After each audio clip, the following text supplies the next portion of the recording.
Puppy Woods here. I think Vegapunk York will be the newly crowned queen of the Blackbeard Kingdom. So, how did I come to this?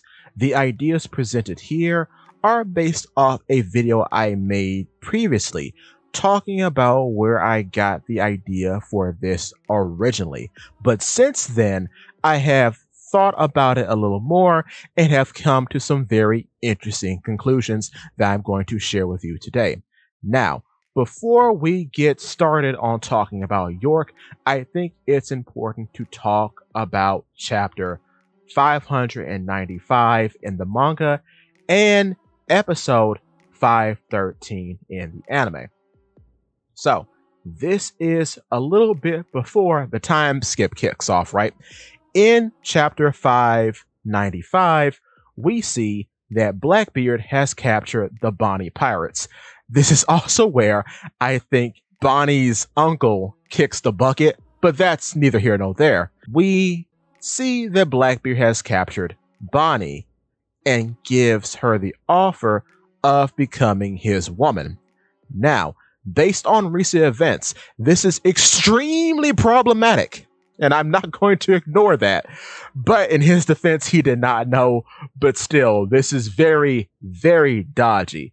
But disregarding the scumminess of the situation, this lets us know something about Blackbeard, that he wants a wife for some reason. Now, why is this important and why am I focusing on Bonnie here? Well, let's now flash forward to the Egghead arc. In the Egghead arc, we find out a lot about Blackbeard and his ambitions. Number one, he wants to turn the pirate island, Hachinosu, into a legitimate kingdom. He wants to be King Blackbeard, right? So, we know what his ambitions are. And then further on the Egghead arc, when Van Augur and Devon are talking to Saturn, the whole mission of the Blackbeard pirates is to conquer the world. Okay, so we know that Blackbeard wants status. We know that after reaching the tippity top of the pirate world and becoming a Yonko, he now wants to go legit. I don't think this is any mistake that we find out all of this in the arc in which Bonnie is most prominent. Don't you find that interesting? That we get a glimpse into what Blackbeard wants in capturing Bonnie, and then further on in Bonnie's arc, we get a total layout of what his plans are. After being at the top of the pirate world, he wants to be at the top of the political world. But moving forward with that, you know who this character mimics though? Blackbeard is mimicking Wapol because they have a very similar backstory and they are linked in the story forever, because the first time we find out about the Blackbeard pirates is when they are attacking Drum, which called Wapol to flee. But we are introduced to Wapol as a pirate after fleeing the Drum Kingdom. Then, after re-entering the Drum Kingdom, he is kicked out again by Luffy, then has a series of misadventures, only to end up discovering a very rare alloy, which then propels him into the status of being a king eventually. Now, the important thing to take away from him being a king again is that one, he's the king of the Black Drum Kingdom, which is pretty on the nose in terms of comparisons between Blackbeard and Wapol.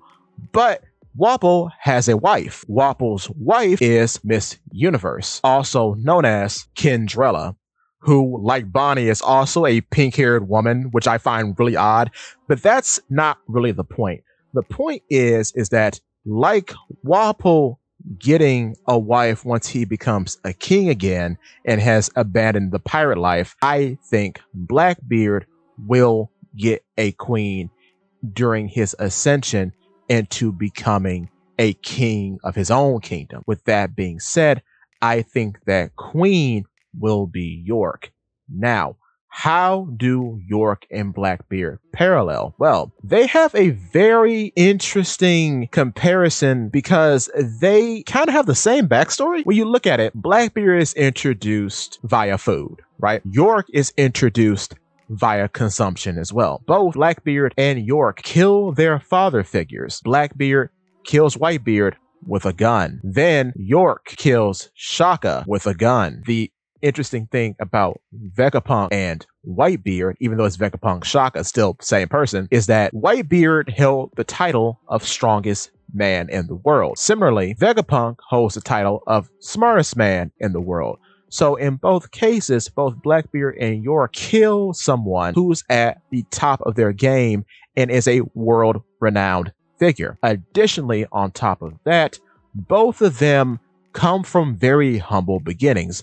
Blackbeard, even though he was on Whitebeard's ship for the longest time, oddly has a bounty of 0 and had no rank. He wasn't a commander, he wasn't anything, despite being with Whitebeard for years. York, in a similar fashion, is the 6th satellite of Vegapunk. However, she, on the surface, seemingly has the lowest ranked position because her position has nothing to do with research or scientific endeavor. She doesn't even jot down ideas. What she does is that she eats and poops. That's all she does.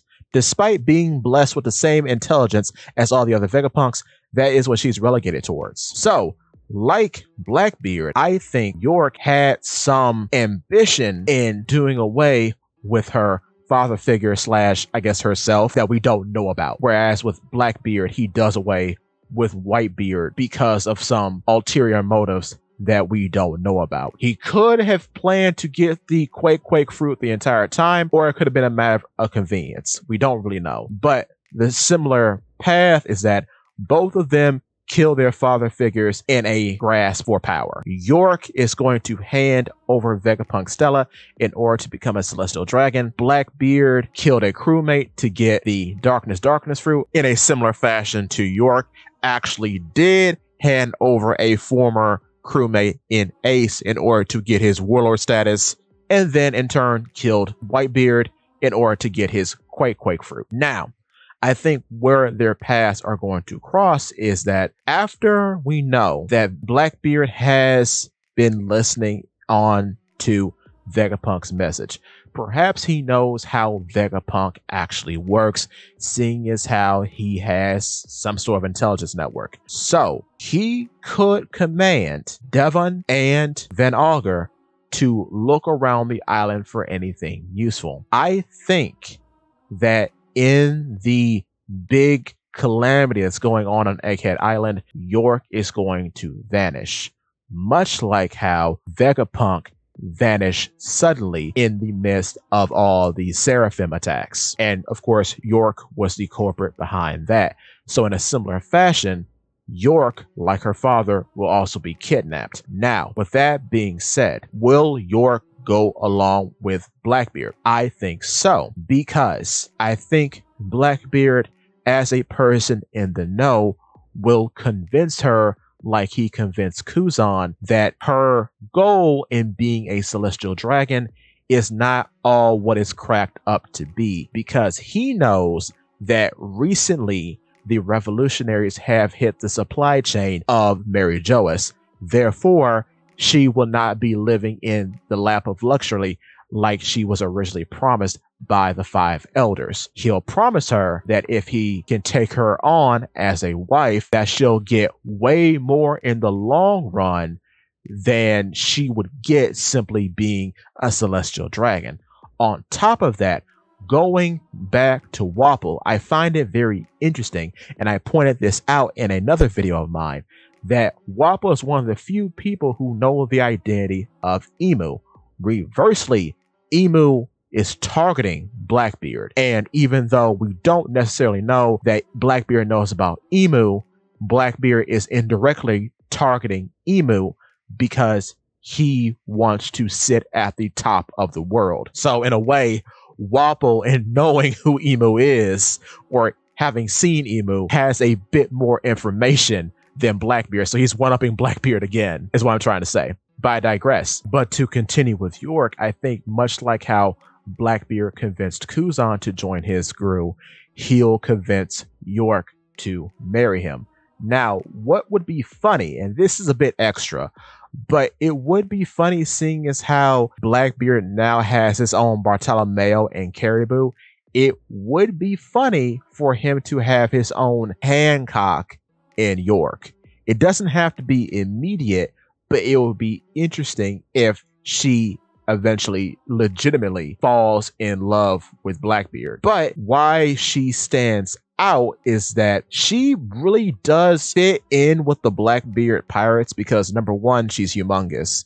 That seems to be a theme that they all have. There are no small babies on the Blackbeard pirates.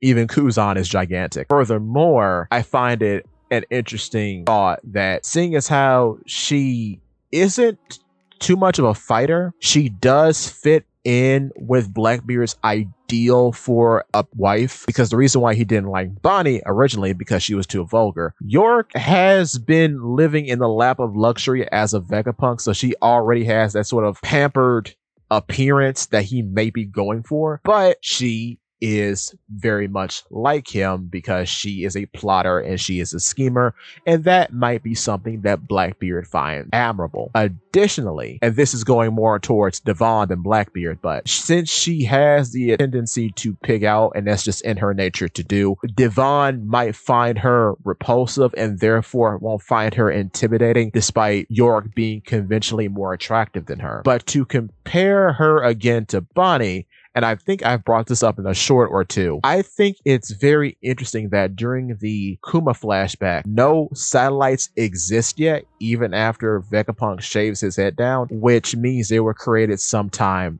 after the flashback. So that means that York was created sometime after those events have occurred, which makes me believe that York might be part Bonnie, because it's a little convenient that Vegapunk did experiment on Bonnie and did relieve her of the sapphire scale disease. But who's to say that he couldn't have isolated a lineage factor of hers that contained her voracious appetite and then gave that appetite to a satellite of his in order to serve as a stomach and a rectum, which is kind of dark because in a way, Blackbeard is still marrying Bonnie in a weird off-brand way. But that's just something to think about, because where did that voracious appetite come from? It just seems too convenient to me. Continuing on, though, I think York, like I've said previously, will ultimately be both Blackbeard's Stussy and Blackbeard's Frankie. Because Stussy, as far as we know on the Rocks Pirates, didn't seem like a combatant, especially seeing as how she was involved with Mads. So that doesn't seem to be her mode of operations. Combat doesn't seem to be her thing. But she must have been smart to be in Mads. She must have some sort of expertise. Where on the flip side, York is the smartest woman in the world. How she parallels with Frankie is that, one, both of them are powered by food, almost like in a very specific way. Not like in a Luffy way or any other living person kind of way. But Frankie is specifically powered by cola, and York has a habit of constantly eating based on what her function was. Her function was to power 5 other people and relieve 5 other people of their waste. So she too, in a very weird and specific way, is related to food. Also, Frankie is known for being a pervert and wearing Speedos all the time, except for Egghead Island. That's the only arc where he's not worn a Speedo, which is interesting. Additionally, his Egghead Island outfit is the inverse of York's outfit. And unlike Frankie, York is the only Vegapunk who is wearing panties. Vegapunk Lilith and Vegapunk Atlas are not wearing panties exclusively. They have full outfits. But York is wearing a t-shirt, panties, and a jacket, along with the egghead boots, of course. So that's a bit of a eyebrow raiser. So much like Frankie, she too is always clad in panties, or a Speedo. Now, moving on from that, when you look at the Blackbeard crew in their totality, they don't seem to have a shipwright or any sort of technological person on their crew or on the island, period. I think that is where York comes in. York is going to be that technological boost that Blackbeard is missing. Perhaps too, with her on the crew, they can upgrade from this whole raft aesthetic, or maybe make the whole raft aesthetic more technologically advanced, because as far as ships go, they are lagging behind Luffy, of course, because Luffy has Frankie and the Sunny is amazing. So I think when York does join up with the Blackbeard pirates, Hachinoso is going to be her egghead, which is even funnier when you think about it, because Hachinoso literally has a big head on it. It has a big pirate skull. So aesthetically, it kind of fits her whole theme. Moving on though, but not to berate the point of Bonnie's significance in this whole weird thing with Blackbeard, but I should point out that her being asked by him to be his significant other is on brand with this whole status thing, because what I forgot to mention is that Bonnie technically is the princess of the Sorbet Kingdom. So in marrying her, he would have been the king of the Sorbet Kingdom. I just wanted to point that out to add more validity to what I'm saying here, that technically his mind has always been on reaching a higher status, even if he didn't know all the details. And I just find that a very interesting point. As a side note of York being a queen, I find it very interesting that Wapple's wife is named Kinderella, which sounds like Cinderella. And then York could be equated to Sleeping Beauty, because in terms of also eating a lot, she slept a lot. So in that way, there is a bit of a princess theme going on there. Now, additionally, going back to the matter of York's capture, I think too that along with her being captured, the world government is also going to lose two seraphim, those being S-Hawk and S-Snake. We see when Blackbeard is attacking Amazon Lily, those two are the first seraphim we are introduced to. Now, what's interesting about those two is that, number one, Blackbeard wants the love fruit for some reason, as Snake has that fruit. Going forward, S-Hawk literally had an audition against Blackbeard, so he knows how powerful S-Hawk is. So if any seraphim were to go missing along with York in this whole scuffle on Egghead Island, I think those two would be S-Hawk and S-Snake, because there has to be some significance in showing those two off first. Now, I do think the only seraphim that the world government are going to be left with at the end of all these escapades are S-Bear and S-Shark. The reason for this is because both S-Shark and S-Bear are in part of two races that have been enslaved by the world government or are associated with slavery. S-Bear being a buccaneer and S-Shark being a fisherman. Also, Jinbei was a olive branch to extend peace between the world government and Fishman Island. So keeping the seraphim S-Shark would only be an extension of that. Like, we see how strong you are, so it only makes sense for us to keep you under our thumb. This is also a parallel to how Jinbei was held and impaled down for not wanting to fight Whitebeard. And then, of course, S-Bear speaks for himself, because Kuma has been used and abused by the world government throughout the entirety of the story, and his likeness stolen and copied multiple times, including the factor of S-Bear here. So I think it makes sense if they were to hold on to any seraphim at all, those two would be S-Bear and S-Shark. Now we have to see how the raid on Empty Bluff goes, but I don't think it's going to go very well. Additionally, I think it would make sense for S-Snake at least to go with York, because what's been building in the background, both in the manga and the anime, is that York has a bit of a maternal side to her, as she seems to always be very affectionate towards S-Snake. Also, S-Snake, amongst all the seraphim, has had the most personality. You see this in the manga, and it's being extremely emphasized in the anime. So I think that is something to really look into. So in conclusion, I think York will be convinced by Blackbeard after her capture that going with him would be the best bet because he aims for the top of the world, and that's a better deal than anything the Gorosei could ever give her. What may sweeten the pot too is that the plot point of Devon copying Saturn has to go somewhere.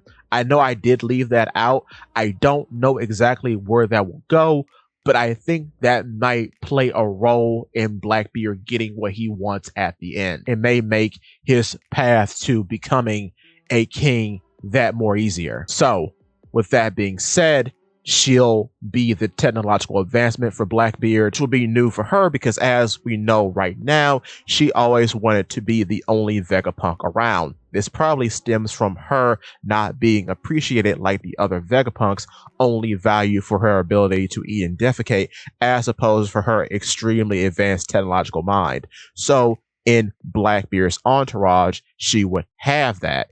Additionally, it would be very interesting to see where this will go for Hachinoso. But also, like I said in that previous video, I still hold the belief that she will be an enemy for Frankie if the Straw Hats and Blackbeard Pirates ever clash, which again will make a great parallel as well because, as you know, Frankie admires Vegapunk, and for some reason, York hates Vegapunk. And with that being said, that's all I have for you today. Give me your thoughts.